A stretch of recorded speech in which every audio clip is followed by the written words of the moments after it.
sempre, né, pelas promessas, pelos benefícios e por aquilo que o Evangelho pode nos dar. Né? Nós geralmente fazemos dessa maneira.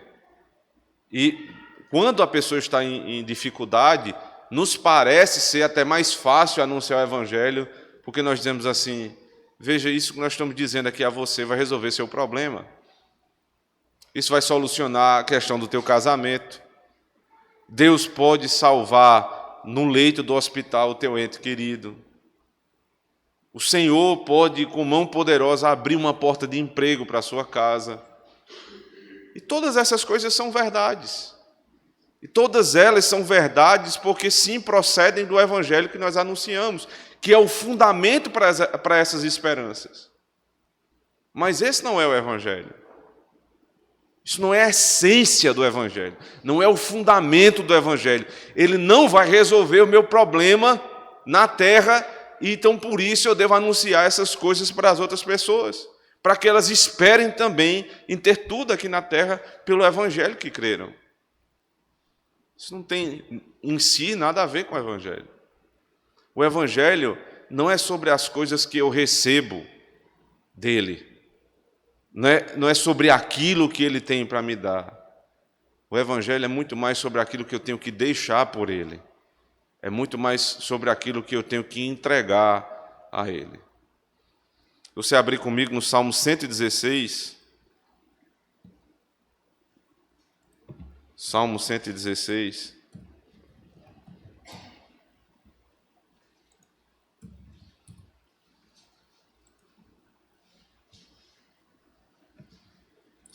O salmista diz assim: amo ao Senhor, porque Ele ouviu a minha voz e a minha súplica, porque inclinou a mim os seus ouvidos, portanto o invocarei enquanto viver.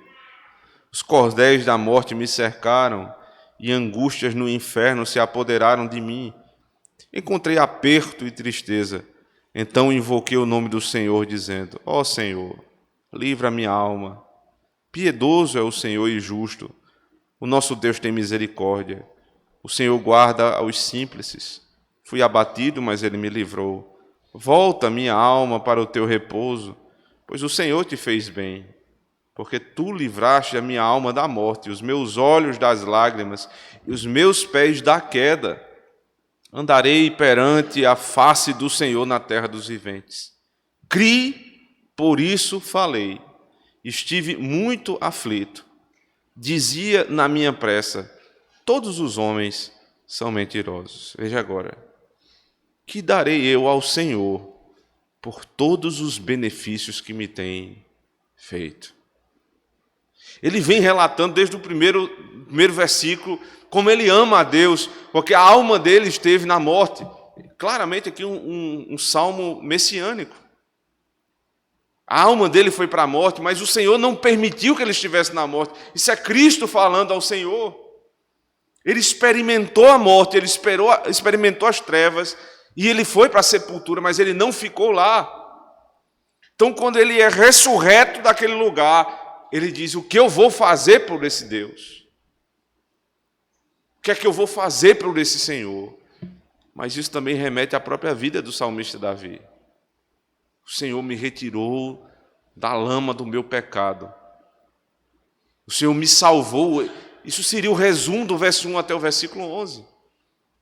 O que ele pensa em seguir a respeito da salvação, qual é a consequência da salvação, não é o que receberei do Senhor. Ao contrário, é o que darei ao Senhor. Criei, por isso falei, estive muito aflito. Que darei eu ao Senhor por todos os benefícios que me tem feito. Já não basta o que Deus te fez. E nós começamos a dizer: eu só vou ser feliz quando o Senhor me der tal coisa. Eu só serei feliz quando eu me casar. E a mulher diz assim: eu só serei uma mulher completa quando Ele me der filhos. E o outro diz: só quando eu tiver um emprego, só quando eu tiver aquela casa, só quando eu tiver aquele carro, só quando Deus me der. E essa geração de evangélicos da nossa época, ela afirma que o Evangelho diz isso. E isso é mais grave, irmãos, porque se coloca palavras na boca de Deus que Deus nunca disse.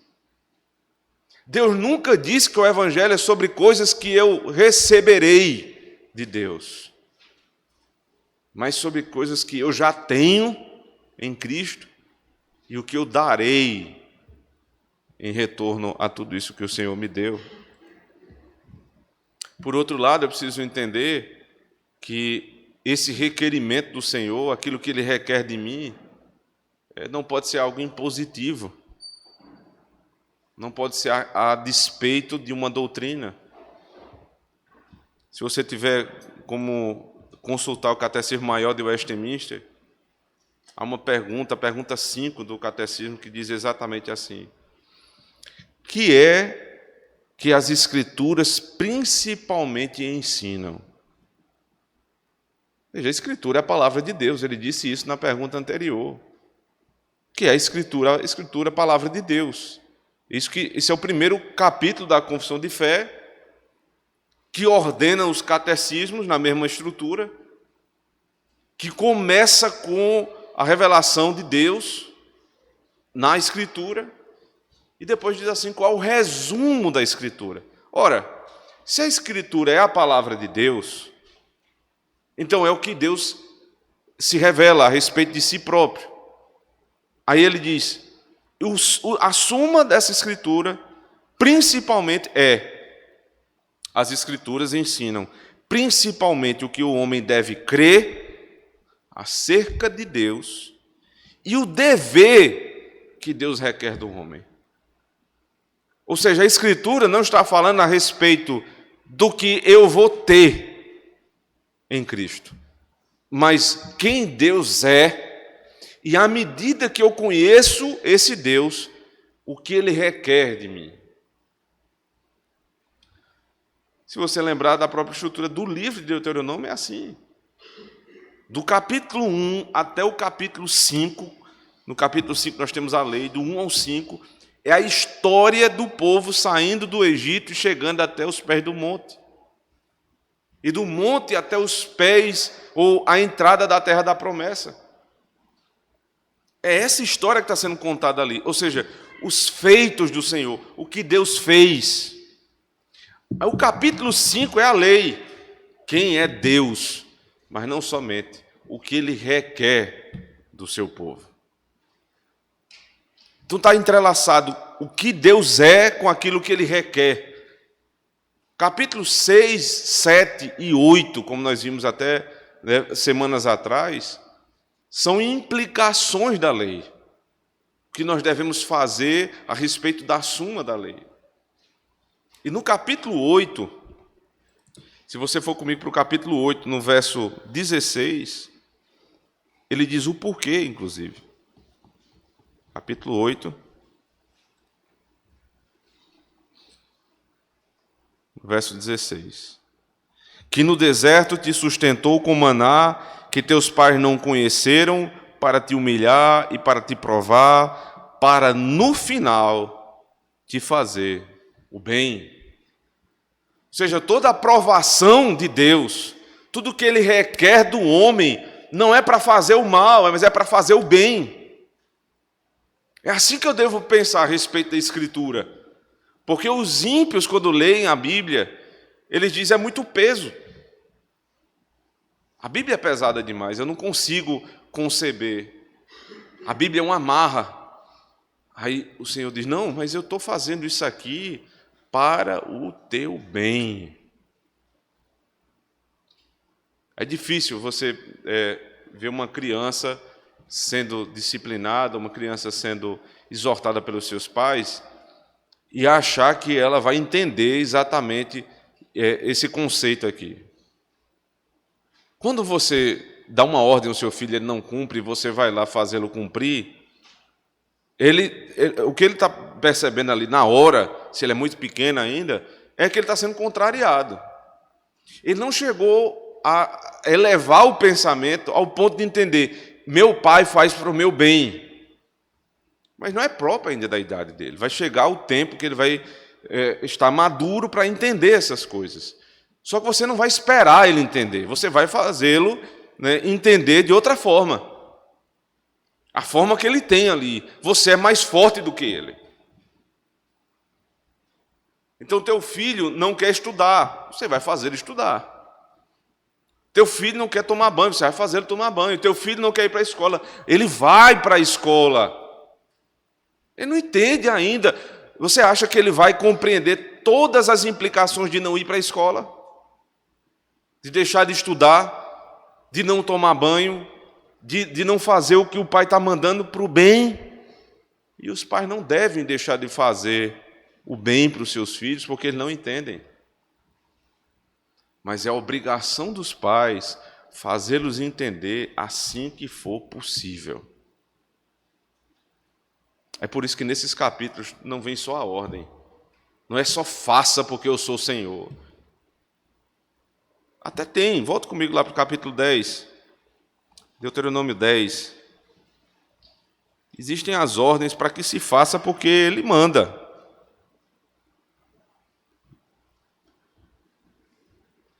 Verso 12. Agora, pois, ó Israel, que é que o Senhor teu Deus pede de ti, senão que temas o Senhor teu Deus. Aí ele diz logo em seguida.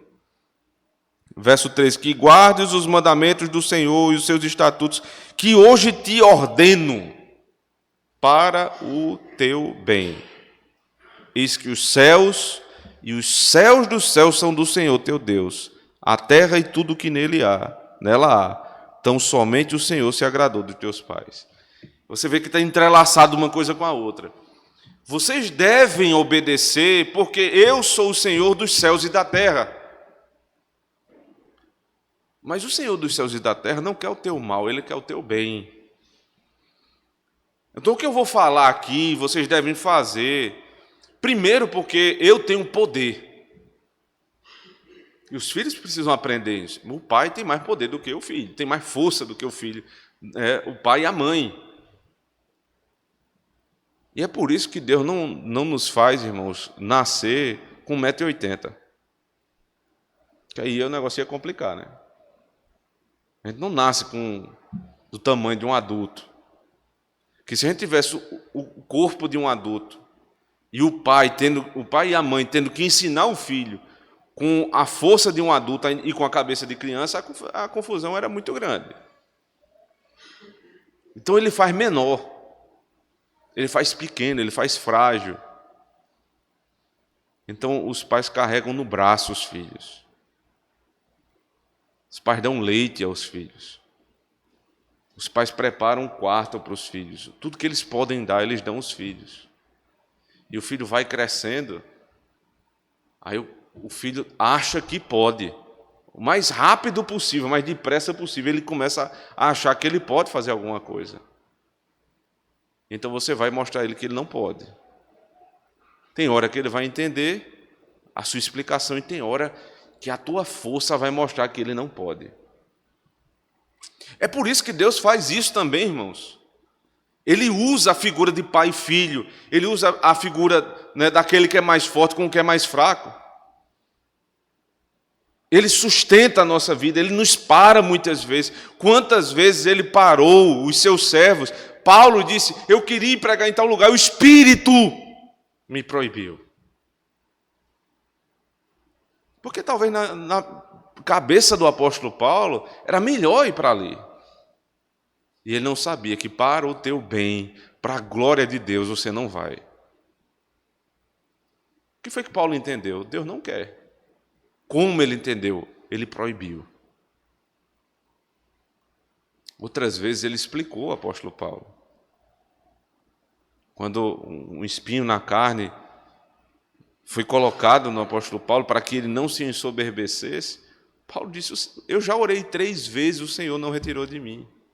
Aí o Senhor explicou que o espinho era justamente para o bem do apóstolo Paulo. Porque Paulo era um homem tão santo, um homem tão puro e um homem de uma capacidade que você não consegue fazer relação com nenhum outro no Novo Testamento, que se não tivesse o espinho na carne, o que é que Paulo seria? Pouco nos importa o que era o espinho, o que importa é o seguinte: Deus estava dando limite ao apóstolo Paulo. Porque os pais dão limite aos seus filhos. Os pais dão limite aos seus filhos. Umas vezes nós podemos explicar, outras vezes nós damos limite pela força. Então é justamente isso que está acontecendo aqui no capítulo 10, a partir do verso 6. Primeiro, ele traz a razão do seu ensino. Veja, a partir do verso 6, ele diz: E partiram os filhos de Israel, de Beerot, Bene, Jaacã e Moserá. Ali faleceu Arão, e ali foi sepultado, e Eliezer, seu filho, administrou o sacerdócio em seu lugar. Dali partiram a Gudgodá, Jotbatá, terra de ribeiros de águas. No mesmo tempo, o Senhor separou a tribo de Levi para levar a arca da aliança do Senhor, para estar diante do Senhor, para o servir e para abençoar em seu nome até o dia de hoje. Por isso, Levi não tem parte nem herança com seus irmãos, o Senhor é sua herança, como o Senhor teu Deus te tem falado. E eu estive no monte, como nos primeiros dias, 40 dias e 40 noites, e o Senhor me ouviu, ainda por esta vez, não quis o Senhor destruir-te. A segunda parte do texto é a ordem, a primeira é a razão. Qual é a razão para que vocês ouçam a minha ordem? Porque vocês estão partindo para a terra do Egito, porque Arão morreu, o símbolo do sistema sacrificial morreu, e o sistema sacrificial, se lembrem, era aquilo que apontava para Cristo, para a esperança da promessa. Ele diz: mas vocês não precisam se desesperarem, porque eu já coloquei outro, Levi e a casa de Levi. E dela uma sucessão. Vocês continuam sendo pastoreados, vocês continuam sendo perdoados pelo Senhor. Então, mais uma vez, a renovação da aliança, a renovação da promessa do perdão. Eu fiz preservar a casa de Levi com os seus irmãos. E aqui perceba que há um princípio de imperfeição nesse sacerdócio. Por que imperfeição? Porque se fosse perfeito, não tinha sucessão. Toda sucessão, ela nos faz pensar em imperfeição. A igreja não tem um pastor para sempre por um simples fato, porque ele morre. E por que ele morre? Porque o pastor é imperfeito. A igreja não tem um conselho para o resto da vida, porque é óbvio, os presbíteros também morrem. Então nós precisamos pensar nas gerações. Então Deus pensa na igreja a longo prazo, de geração em geração. E nós, como filhos de Deus, também devemos pensar assim, pela nossa própria condição, porque somos imperfeitos. E há um problema sério na igreja, é porque a igreja e a liderança da igreja muitas vezes se acha invencível e imortal. Ou talvez é porque só pensa na sua própria vida. Das duas, uma. E por que eu estou dizendo isso? Porque é difícil você perceber na liderança da igreja, estou falando aqui na igreja de Cristo, no geral, uma preocupação genuína, uma preocupação substancial com as próximas gerações. Aí você diz assim: mas os seminários estão cheios, estão sendo preparados os próximos pastores. Faça o seguinte, faça uma visita no seminário, pergunte como é que funciona, e veja lá, daquela multidão que está lá, como é que é o comportamento. Eles não saíram de casa sozinhos, não. Eles passaram pelo conselho da igreja, pelo presbitério, foram avaliados. E muitos estão lá e não têm vocação nenhuma, e não têm condições nenhumas de serem os próximos pastores da igreja. Então isso não é preocupação. Preocupação é tutoriar de fato, não tutoriar de direito. Porque você vai para o presbitério e o seminarista ele tem um tutor que foi designado pelo presbitério conforme essa preocupação aqui de Deuteronômio 10, que haja sucessão e que essa sucessão seja feita de acordo com a palavra. Mas muitos tutores conversam com os seus seminaristas a cada ano antes do presbitério. E o que é que isso vai acontecer? Acontece que quando esse homem ele é formado e volta para a igreja, ele vai dar problema na igreja. Se nós estamos pensando aqui numa igreja para gerações, até que Cristo volte, então vocês não podem ter preocupação simplesmente com o pastor de agora e com os presbíteros de agora. Os irmãos já pararam para pensar quem serão os nossos próximos presbíteros? Quem serão os nossos próximos pastores? Ou está muito bom do jeito que está? Pois é, talvez, e aqui eu estou falando mais particularmente aos adultos, talvez Deus nos dê a alegria de congregarmos e andarmos, Senhor Deus, caminharmos no caminho, na estrada do Senhor, até o final das nossas vidas, juntos. Então vocês vão ter um único pastor e um único conselho. Mas o problema é, e teus filhos? Quem vai pastorear os teus filhos? Você já parou para pensar nisso? Ou você não tem essa perspectiva de igreja, de geração em geração? A nossa imperfeição deve nos fazer lembrar que os pastores morrem. Então o Senhor disse, por isso, verso 9, Levi não tem parte nem herança com seus irmãos. Porque era uma tribo separada. A tribo de Levi ela não teve parte na terra. Porque a herança da tribo de Levi era ser pastor da igreja. Era a maior glória dos levitas, era ser pastor da igreja. E cuidar do povo de Deus. Então, isso era a herança de Levi. Levar a arca da aliança, cuidar das coisas do Senhor. Então, os pastores, eles devem se envolver primordialmente com isso. Eles precisam sobreviver, eles têm os seus trabalhos, os presbíteros têm seus trabalhos, têm os seus negócios. Isso nada impede de que eles tenham cuidado com as coisas de Deus. Então, um princípio aqui que é deixado é que há sucessão na igreja de Cristo. E é uma bênção de Deus isso aqui. Aí no verso 10, o próprio Moisés dizia, eu estive no monte como nos primeiros dias, 40 dias e 40 noites, e o Senhor me ouviu, ainda por esta vez, não quis o Senhor destruir-te. Ele está falando aqui da intercessão. A igreja do Antigo Testamento, ela olhava para Moisés e podia conhecer a figura do intercessor. 40 dias e 40 noites deve falar muito a respeito do princípio do Messias. Porque lá nos evangelhos, quando Cristo vai ser tentado, ele passa 40 dias e 40 noites em jejum e oração. Isso aqui é uma bênção que Deus está mostrando. O que eu fiz por vocês? Eu dei sucessão pastoral e eu dei um intercessor que dia e noite intercede pelo meu povo. Agora faz sentido a ordem.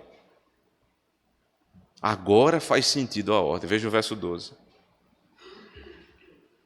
Agora, pois, ó Israel, que é que o Senhor teu Deus pede de ti? Por que esse agora? Por que não veio a ordem lá no começo? Porque ele estava dizendo, vejam primeiro o que eu fiz por vocês. Eu os salvei, eu os guardei, eu fiz perseverar o cuidado pastoral, eu dei um intercessor. Agora, pois, ouçam o que eu estou ordenando. Aí vem as ordens em seguida, veja, no mesmo verso 12.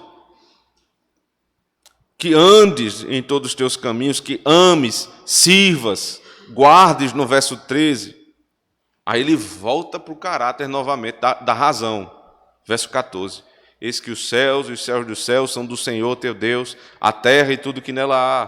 Tão somente o Senhor se agradou dos teus pais para os amar, e a vós, descendência deles, escolheu depois deles de todos os povos, como neste dia se vê. Aí a ordem de novo. Circuncidai pois, o vosso prepúcio. Não endureçais a vossa cerviz. Pois o Senhor vosso Deus é o Deus dos deuses, e o Senhor dos senhores, o Deus grande, poderoso e terrível, que não faz acepção de pessoas, nem aceita recompensas, que faz justiça ao órfão e à viúva, e ama o estrangeiro, dando-lhe pão e roupa. Aí veja agora, razão, aí agora, ordem. Por isso amareis o estrangeiro. Ao Senhor teu Deus temerás, servirás a Ele, te achegarás a Ele. Nós não podemos, irmãos, falar a respeito do Evangelho, em primeiro lugar, sobre o que Ele tem a me dar, mas o que eu tenho de dar a Ele. Mas também não posso chegar para uma pessoa que não conhece quem é Deus e dizer, isso aqui é a ordem de Deus. Isso soa mal.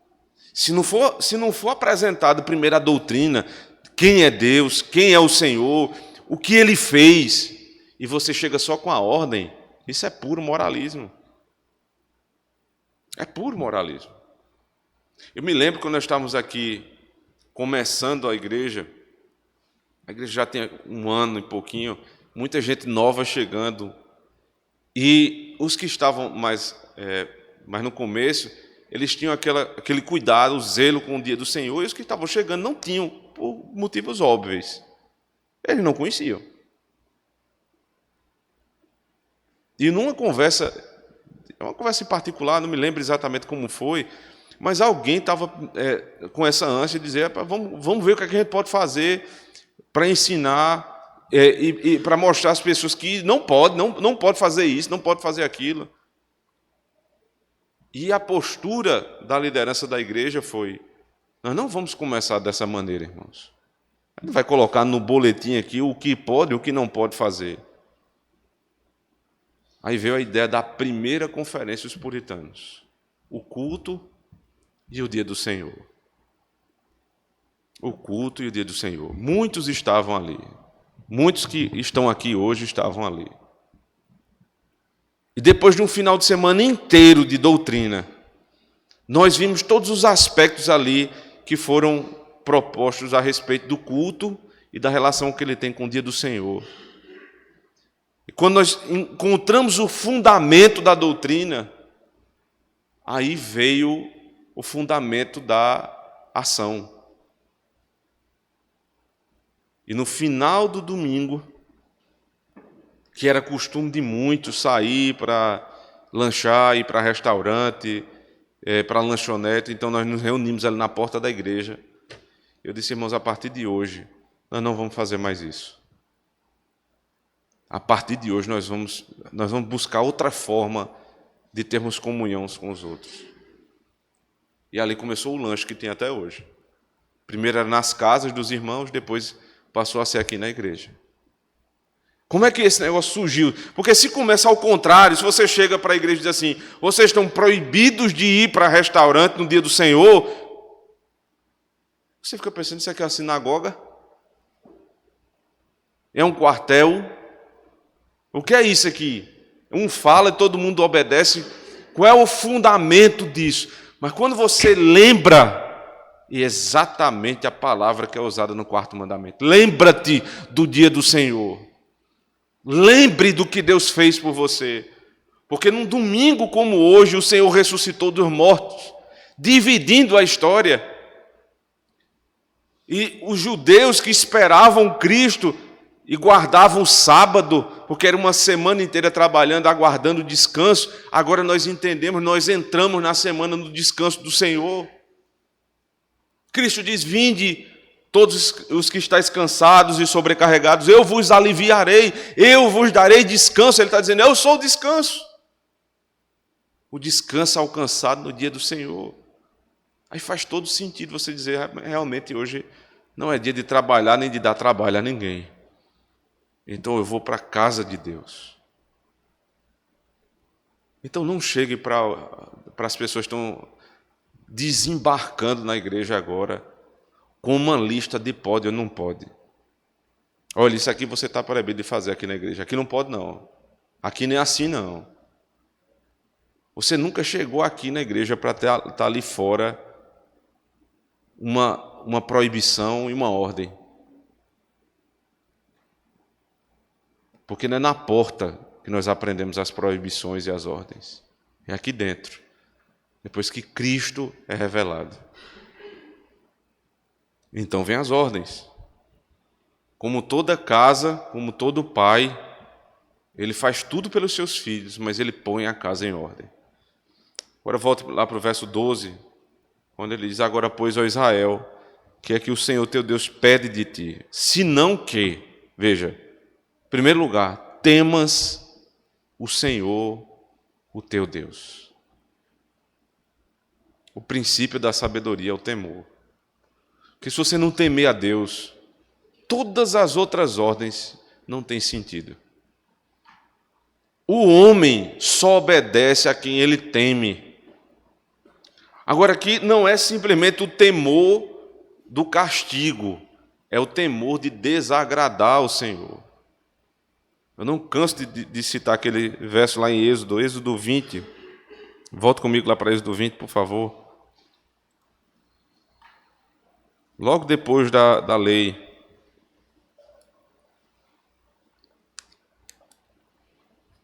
Nas palavras de Moisés, verso 20. Êxodo 20, 20. E disse Moisés ao povo: não temais, Deus veio para vos provar, e para que o seu temor esteja diante de vós, a fim de que não pequeis. Qual era o temor do povo aqui? Moisés fala com Deus porque a gente está com medo dele nos destruir. Aí Moisés começa dizendo: não temam, ou seja, não temam simplesmente o castigo de Deus.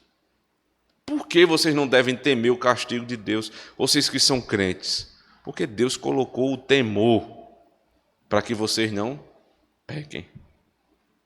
Vocês já têm o fundamento da doutrina, e esse fundamento me faz não pecar porque eu temo desagradar a Deus, não é simplesmente porque tem uma lei dizendo não faça. Esse é o temor verdadeiro. Porque o temor falso é aquele do guarda de trânsito, né? Que você tem do guarda de trânsito. Você está naquela agonia para chegar em algum lugar, aí o sinal fechou. Aí você com aquela vontade de passar, não tem carro, mas tem um guarda. E o guarda está doido ali para lhe multar.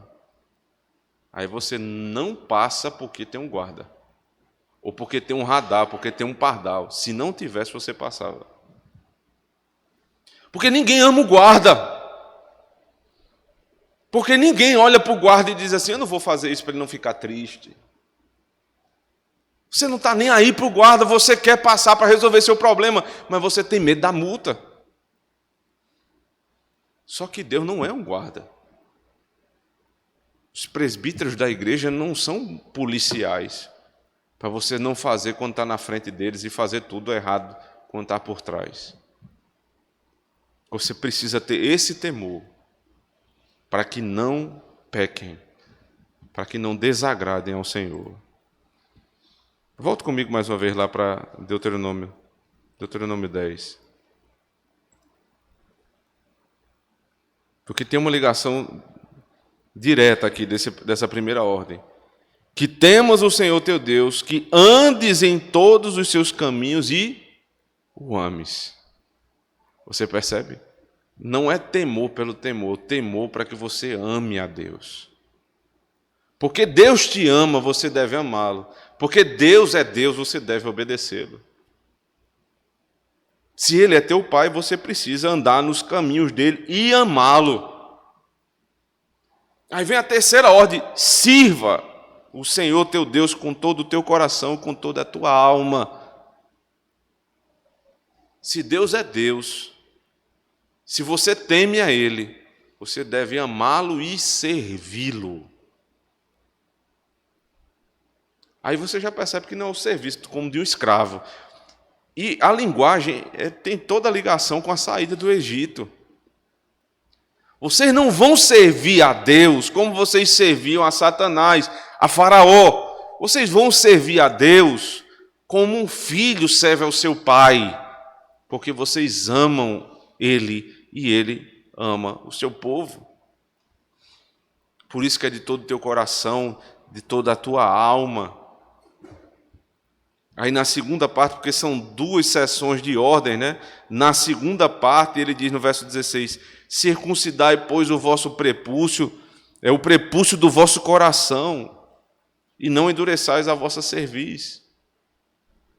Por que ele está falando aqui do prepúcio do coração? Porque ele está usando a imagem da circuncisão, que é no prepúcio da carne, e dizendo: vocês não adianta de nada ter somente o sacramento na carne, o batismo com a água sobre a cabeça e a ceia comendo pão e vinho, se vocês realmente não foram batizados no coração. Ou seja, se não houve o lavar regenerador de Cristo no coração, tudo para vocês vai soar somente como ordem, como peso. Amem a Deus com todo o seu coração, com toda a tua alma. Guardes, verso 13, os mandamentos do Senhor, os seus estatutos, que hoje te ordeno para o teu bem. Só tem dois motivos para Deus nos dar a ordem: para a glória dele, porque a desobediência das suas criaturas é desonra para Deus, e para o nosso bem. É para a glória de Deus e para o nosso bem. Aí ele diz, verso 14, eis que os céus dos céus são do Senhor teu Deus.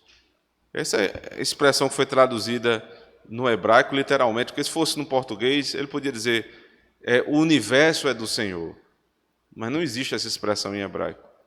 Então ele diz, os céus, aí ele leva para o superlativo, os céus dos céus. Como Isaías lá no capítulo 6 diz, santo, santo, santo.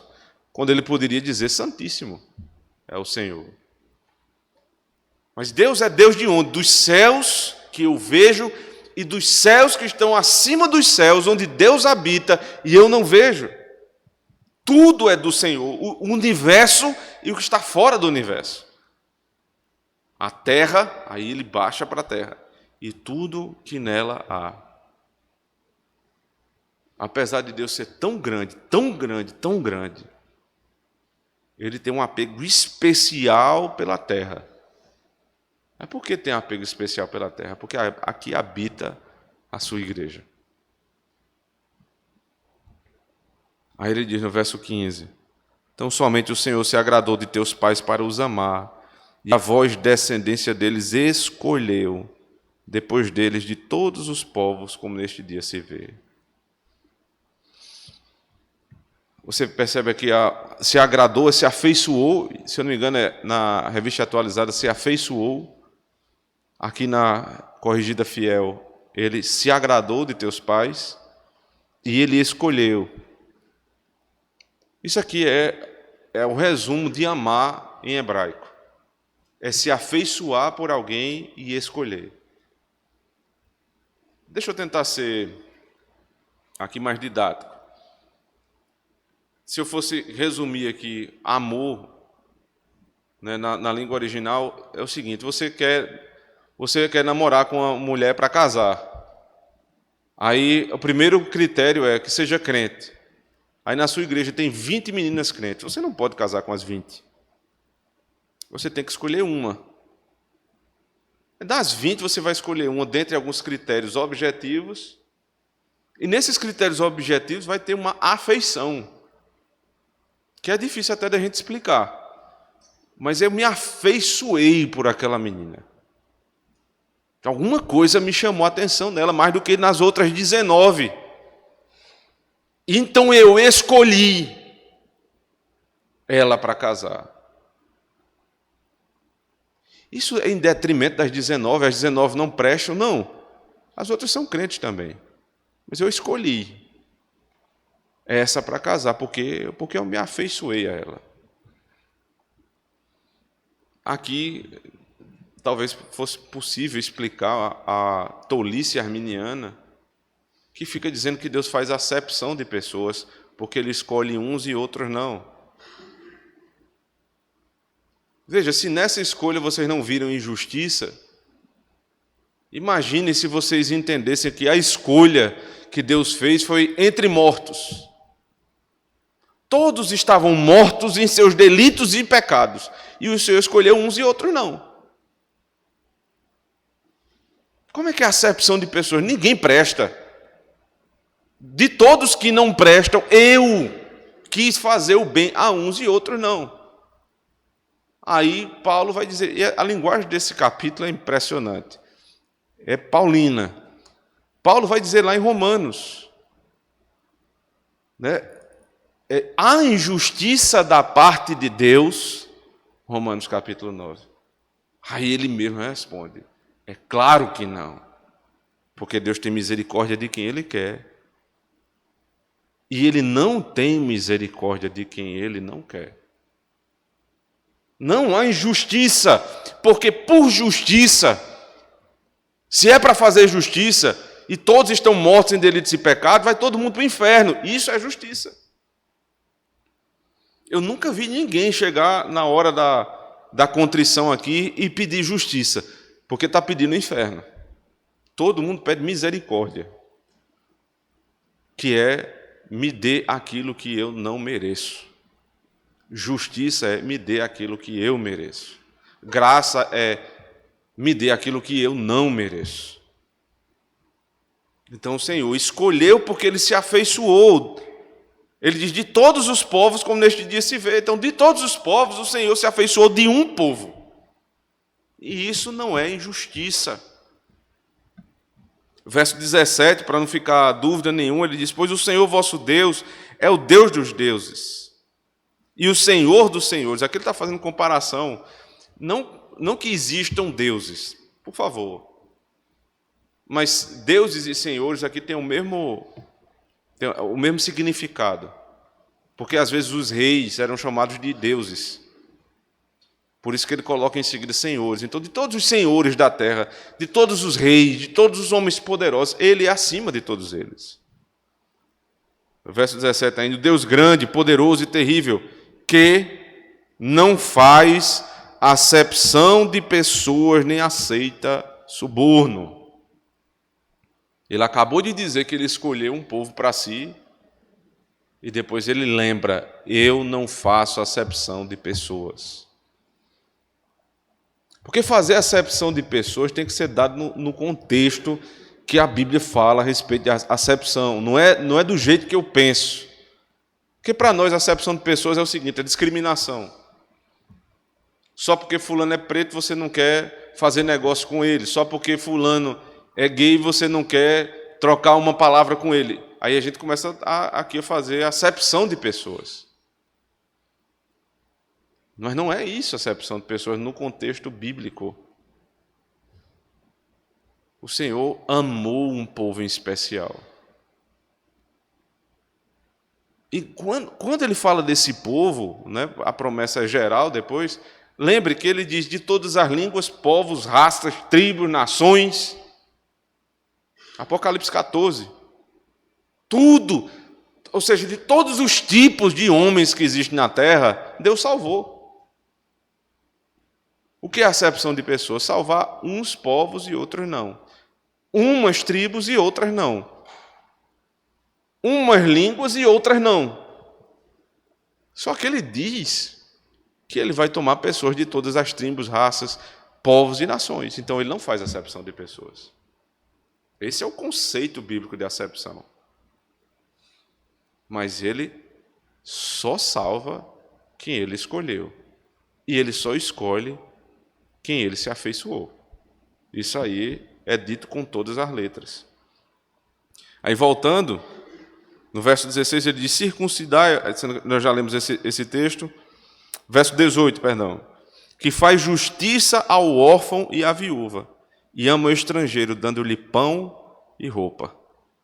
Por isso amareis o estrangeiro, pois fostes estrangeiros na terra do Egito. Por que vocês vão amar o estrangeiro? Porque ele diz antes, o Deus que faz justiça ao órfão e à viúva. No Novo Testamento, a descrição da verdadeira religião, dada por Tiago, ele diz, porque a verdadeira religião é cuidar do órfão e da viúva. Porque a verdadeira religião, ela expressa a partir do caráter de Deus. O que é que Deus faz? Ele cuida do órfão e da viúva. Quem não tinha pai, ele é pai. Nós que tínhamos Faraó, Satanás por pai, Deus se fez o nosso pai em Cristo Jesus. Ele acolhe o órfão. E a viúva? Vocês não tinham marido, e Deus te deu um marido. Vocês não tinham noivo, Deus te deu um noivo. Agora vocês vão lá e vocês cuidem do necessitado. É por isso, irmãos, que seria grande vergonha do nosso meio passarmos por período de tribulação, como temos passado nos últimos dias, onde muitas pessoas perderam o emprego e passaram dificuldade, e nós tivéssemos a notícia que alguém do nosso meio, por um dia sequer, tivesse passado necessidade. Porque aí nós estaríamos rasgando a lei de Deus. Porque um pobre e uma viúva não podem passar necessidade no nosso meio por um motivo óbvio. Porque é isso que Deus faz conosco. Ele é pai e ele é marido. E, portanto, veja, verso 18. Por isso amareis o estrangeiro, pois fostes estrangeiros na terra do Egito. Para aqueles que têm uma visão do Antigo Testamento, achando que o judeu deveria compreender que era a única nação santa e separada do mundo, não tem como entender isso aqui, senão à luz do Novo Testamento. Porque aqui é a semente do que vai acontecer. Vocês vão amar o estrangeiro. O que é amar o estrangeiro? É você pregar o evangelho para ele e acolhê-lo. Israel deveria fazer isso com todas as nações ao seu redor para que o evangelho fosse tomando o mundo. Porque é isso que vai acontecer. Os estrangeiros vão se render ao Deus de Israel. E é por isso que você está hoje aqui. É por isso que você tem acesso à Bíblia. Porque Israel amou o estrangeiro. Aí você diz, não, mas Israel rejeitou Cristo, Israel... Sim, mas o Israel de Deus não fez isso. O verdadeiro Israel não fez isso. A semente santa sempre foi preservada. E por isso você está aqui hoje ouvindo o evangelho que foi pregado por Moisés em Deuteronômio. Para que você olhe para o estrangeiro, para o teu próximo e ame-o. E preserve tudo que é necessário para a sua vida. Porque vocês eram estrangeiros e Deus os acolheu na sua casa. Aí vem a última parte dessa sessão, verso 20. Ao Senhor teu Deus temerás e Ele servirás. E a Ele te chegarás e pelo seu nome jurarás. Esse aqui é um versículo que está lá no capítulo 6, verso 13, e que é, não por coincidência, citado por Cristo em Mateus capítulo 4. Vá comigo para Mateus capítulo 4. Veja em que contexto Jesus cita esse versículo.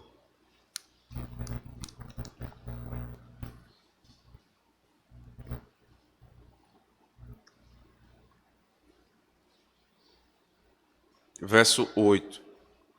Novamente transportou o diabo a um monte muito alto e mostrou-lhe todos os reinos do mundo e a glória deles.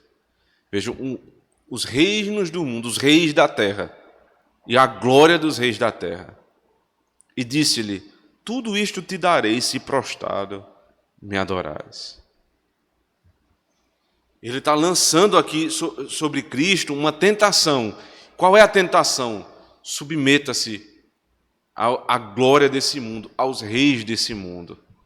Uma coisa baixa para Cristo. Uma coisa menor para o Senhor. Aí qual é a resposta dele no verso 10? Então disse-lhe Jesus, vai-te, Satanás, porque está escrito. O que é que está escrito?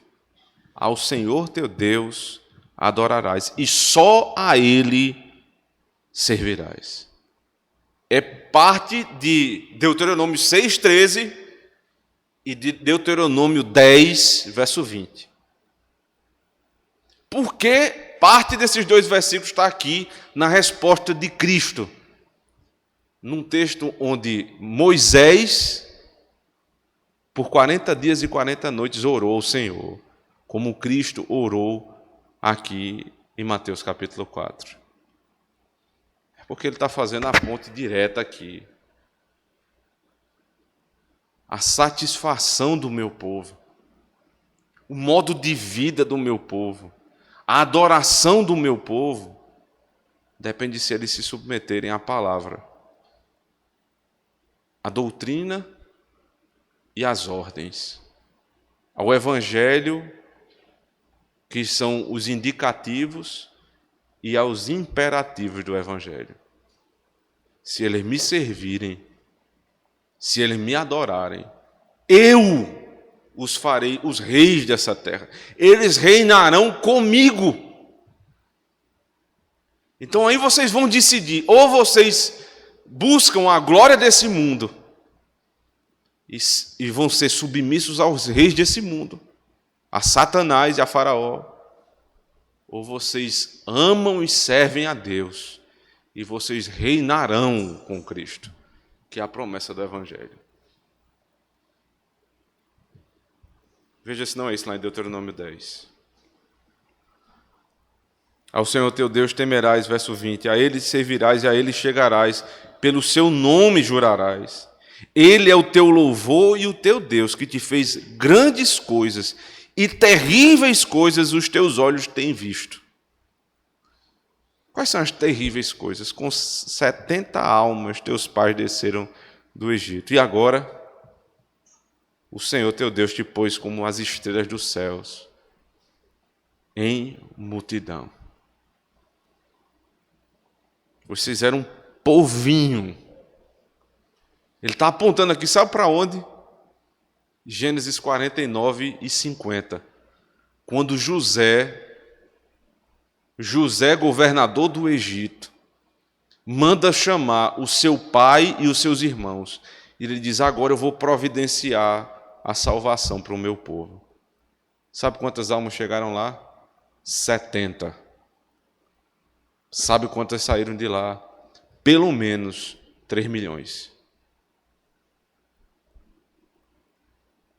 Agora não mais regidos por Satanás e por Faraó, mas sob as ordens do Cordeiro. E ele disse, vá e ganhem e possuam a terra. Qual era a terra que foi prometida a Abraão? Você acha que foi aquele pedacinho de terra lá no Oriente Próximo? Possuam toda a terra. Deus disse a Abraão, toda a terra é tua. Se vocês me servirem, se vocês me honrarem de todo o coração, que quer dizer com todas as tuas forças, em todas as áreas da tua vida, se vocês se submeterem a mim, vocês reinarão sobre esse mundo. Amém. É por isso, irmãos, é por isso que nós nunca devemos começar a ensinar os nossos filhos, a ensinar os nossos catecúmenos, aqueles que estão chegando na igreja, a respeito do que eles devem e o que eles não devem fazer, sem antes lhe dar o fundamento da fé. Quando os pais não podem ensinar isso falando, eles ensinam fazendo, dando carinho e proteção aos seus filhos, e depois ordens. Se não der o fundamento, vai soar mal, e eles vão se irritar. Agora, se você entender o fundamento, você vai entender que isso não é uma prisão servir a Deus, mas é uma bênção. Porque ao invés de servir a Satanás e ser escravo dele o resto da vida, você está com a promessa de, servindo a Deus, reinar sobre o mundo. Amém. Vamos orar ao Senhor, irmãos. Obrigado, Santo Deus, Porque como um pai de filhos que eram órfãos, o Senhor nos adotou na tua família. Como marido de uma esposa que até pouco tempo era uma meretriz, o Senhor nos acolheu na tua casa.